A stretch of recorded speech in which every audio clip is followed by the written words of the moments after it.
تین قسم کا اعتکاف ہوتے ہیں، ایک اعتکاف واجب، ایک اعتکاف سنت اور ایک اعتکاف نفل۔ اعتکاف واجب کیا ہے؟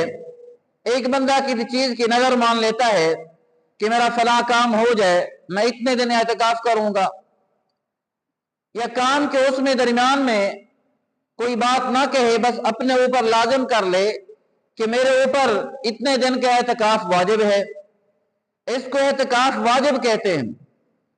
اب یہ اعتکاف کرنا اس پر واجب ہے، اگر اعتکاف نہیں کرے گا نظر کا اعتکاف تو یہ بندہ گناہگار ہوگا۔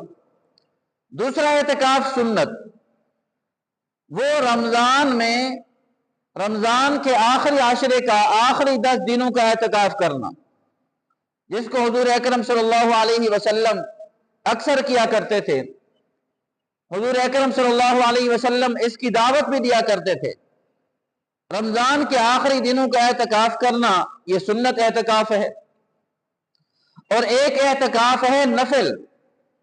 نفل اعتکاف وہ کسی وقت بھی کیا جا سکتا ہے، دن میں ہو، رات میں ہو، تھوڑے ٹائم کا ہو، زیادہ ٹائم کا ہو۔ اب یہ اعتکاف نفل ہے، جس وقت جب بھی کسی وقت بھی کرنا چاہیں آپ تھوڑا اعتکاف کر سکتے ہیں۔